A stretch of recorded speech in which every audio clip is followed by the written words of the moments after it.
बोली न बने गोली। बेटी ये क्या, ससुराल वालों ने तेरा हाल बेहाल कर दिया। कहाँ तू मक्खन मलाई खाने वाली और आज सूख कर कांटा हो गई। माँ मैं एकदम ठीक हूँ, ये तो आपकी ममता बोल रही है। रहने दे, तेरे पिचके गाल कमजोर शरीर मुझे तेरे ससुराल वालों की दास्तां सुना रहे हैं। माँ उनके लिए कुछ मत कहो, उन्होंने मुझे फिटनेस प्रोग्राम के अंतर्गत स्वस्थ जीवन जीने का सुंदर माहौल दिया है। अच्छा, तूने इतनी जल्दी माँ की ममता का शीर्षासन कर दिया। माँ आपके दुलारू शब्द मेरे और ससुराल वालों के बीच दीवार भी खड़ी कर सकते हैं और द्वेष का दावानल भी भड़का सकते हैं। इसलिए आगे से अपनी ममता को ऐसे भड़कीले शब्दों का परिवेश मत पहनाना जो मुझे भी बहकावे में डाल दे। बेटी आज तूने मेरी अंतरंग आंखें खोल दी है। माँ बेटी के संवाद का संकेत स्पष्ट है। बोली का हलाहल मन को मार भी सकता है अथवा हमदर्दी बन हालात को हितकारी भी बना सकता है, क्योंकि बोली ही सम्मान दिलाती है और बोली ही अपमान का भागी बनाती है।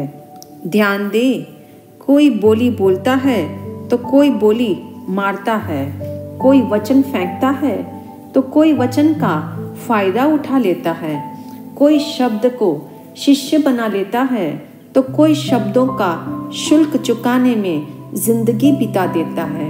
इसलिए बोली को गोली से कम मत आंकना। सास की बोली बहू को और बहू की बोली सास को गोली की तरह लगती है।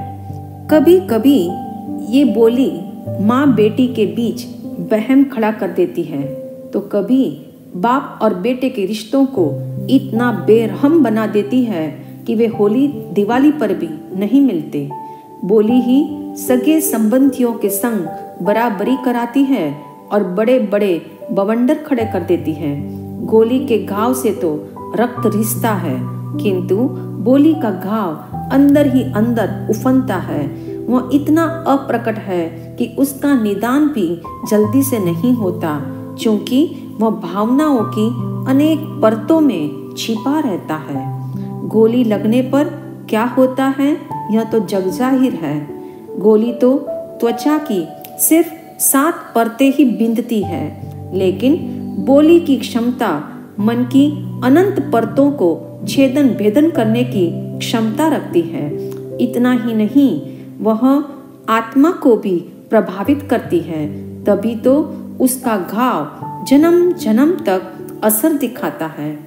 मजे की बात यह है, गोली चाहे अपनों की हो या पराये की एक जैसा परिणाम लाती है, किंतु बोली के मामले में ऐसा नहीं है। वह अपने पराये में भेद करती है।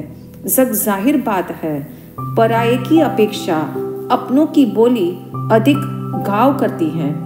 महापुरुष कहते हैं, बोली को गोली नहीं बनाना हो तो अपनी जीवन शैली को मधुर वचनों की बोली से भरना सीखो। मधुर शब्दों की दीवारें जीवन को मिसाल बना देती है और मुकद्दर का मालिक बना देती। आपको पता होगा, लिप्टन चाय जैसी इंटरनेशनल कंपनी का राज भी मीठे वचनों में छिपा हुआ है। सर लिप्टन की जीवन यात्रा जहाज के कर्मचारी के रूप में प्रारंभ हुई थी। एक बार उसका जहाज ऐसे बंदरगाह पर रुका जहां अनेक होटल थे। एक होटल के मालिक से लिप्टन ने कहा, सर आप मुझे नौकरी देंगे? अगर हर दिन 5 नए ग्राहक लाओगे तो अवश्य नौकरी मिलेगी। लिप्टन ने बोली में ऐसा मधुरस घोला कि ग्राहकों की टोली को इकट्ठा कर पहले ही दिन 40 ग्राहकों को भेजा। एज ए रिजल्ट एक दिन ऐसा आया, वह उस होटल का मालिक बन गया। देखते देखते उसके नाम की ऐसी होटल चेन शुरू हुई जिसने उसे अनेक टी गार्डन का मालिक बना दिया और लिप्टन चाय के रूप में ऐसा मशहूर कर दिया कि जिसका नाम आज भी जिंदा है। स्पष्ट है, लिप्टन को शब्दों ने ही चुनौती दी। शब्द संपदा से ही उसने चुनौती स्वीकारी और केवल मधुर वाणी ने उसे मुकद्दर का सिकंदर बना दिया। कहा भी है, जब अपना मुंह खोलो तुम मीठी बोली बोलो, बोली न बने गोली, पहले शब्दों को तोलो।